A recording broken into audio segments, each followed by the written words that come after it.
We are at the Island House Invitational Triathlon. This is Bahamas with Bob. After day 2, Ellie Salthouse just punched her ticket. 4th place overall after the first 2 days, which means she gets to go to the championship round tomorrow. How excited are you? So excited. I never expected this. My goal was to make day 3, but to be ranked 4th going into the final, I couldn't have asked for more. So you mentioned that you got into this when you were 11 years old. That's pretty young to get into triathlon. What got you into it? Just the local Weet-Bix Kids Triathlon. I found it on the back of a cereal box and signed up and found a coach a week later and been training ever since. And your parents were supportive, going, you want to do this? Let's go for it. Very supportive. Growing up, I pretty much tried everything, dabbled in every sport, and they've encouraged me all the way through no matter what I'm doing. So when I picked triathlon and decided to specialize in it, they were wrapped.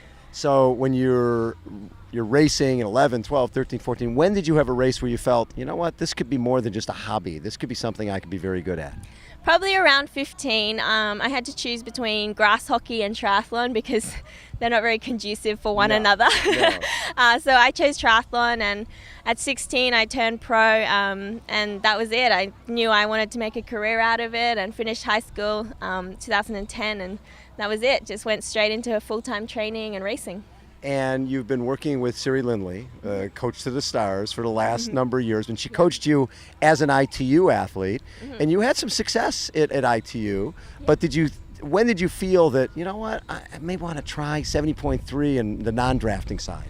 Yeah, I've been with Siri for 3 years now, and at the end of last year, actually, Siri and I sat down and I said, I'm just not enjoying this anymore.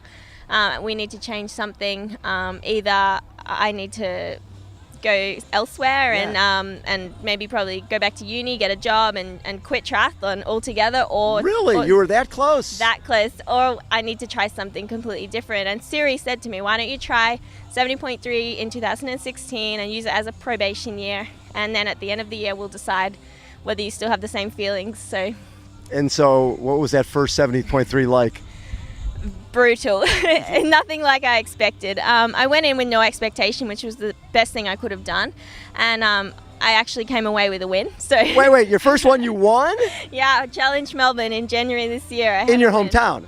Not my hometown, but my home country. Your home country. Exactly. So you win your first ever half-distance race. Yeah, and all my family lives down in Melbourne, so it was super exciting to have them there, and it pretty much started what I consider a fairy tale year. And you won a couple 70.3s? Yeah, I won Boulder and Miami now so far this year. Wait, Miami was 5-6 days ago? 6 days ago, yeah, exactly right. So when did you know you were coming here? I got the call up probably 2 weeks ago. So I was planning on racing Austin tomorrow. Yes. And changed my plans because... Oh, you think? Yeah. Somebody says, I will fly you to the Bahamas, yeah, and we exactly. got $500,000 in prize money? Yeah, there's no way I was gonna pass this up.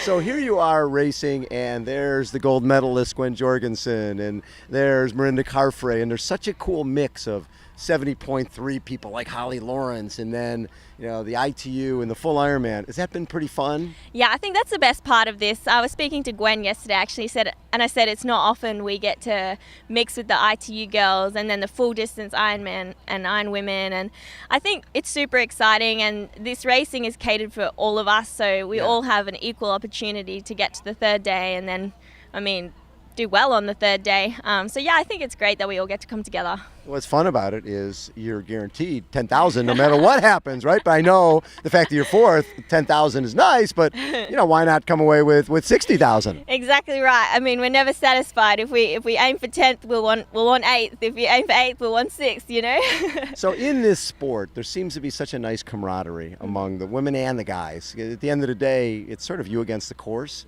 Do you find that? Because you were in a lot of different sports. Do you find the friendships and the camaraderie is more authentic in this sport?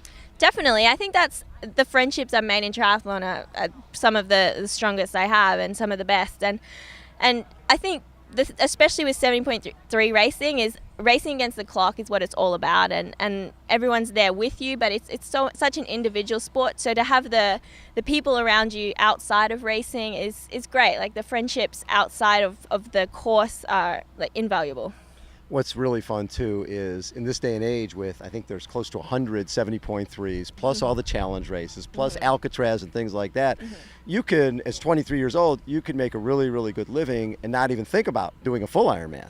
Exactly right. I don't really have any desire to go to a full Ironman in the near future. Good girl. If ever. Yeah. But yeah, I mean, I'm very lucky to have the opportunity to have this as my job and make a living out of it, and lucky enough to come to beautiful places like the Bahamas. So yeah, I'm not complaining. And how many years have you been training in Boulder?